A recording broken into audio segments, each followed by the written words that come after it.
आज आपण खजूरचे लाडू बनवणार आहोत। त्याच्यासाठी रवा घेतलाय, काजू बदामचे काप घेतले, वेलची, खजूर निवडून घेतलेत, शेंगदाणे आणि फुटाणे आणि गाईचं तूप घेतलेलं आहे। तर चला आपण आता हे पहिले शेंगदाणे भाजून घेऊया। शेंगदाणे भाजून झाले, आता आपण फुटाणे थोडेसे भाजून घेऊया। त्याच्यानंतर काजू आणि बदाम थोडेसे भाजून घेऊया।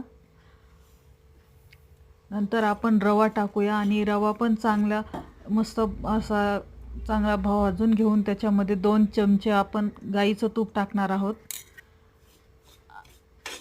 त्याला चांगलं अजून भाजून छानपैकी घेतलं की मग हे पहा, तुम्ही बघू शकता आपला रवा खूप छानसा असा भाजलेला आहे, त्याचा फार छान वास येतोय। आता हे सगळं आपण बारीक करून घेऊया मिक्सरमध्ये। तुम्ही बघू शकता हे कसं बनवलं, एकदम बारीक पूर्ण मिक्स करून घेतलं। आता त्याच्यामध्ये आपण खजूर टाकूया, पूर्ण खजूर मी ते बारीक करून घेतले होते, खजूरच्या बिया वगैरे काढून। आणि आता आपण हे खजूर त्याच्यानंतर त्याच्यामध्ये थोडंसं तूप टाकूया।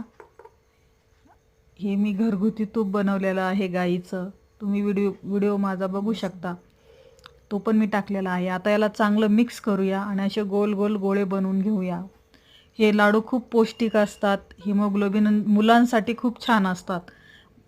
शाळेत जाताना मुलांना रोज एक तरी लाडू द्यायला पाहिजे। हा पौष्टिक लाडू तुम्ही नक्की करून बघा। तुम्ही बघू शकता किती छान झालेत आणि अगदी सॉफ्ट झालेले आहेत।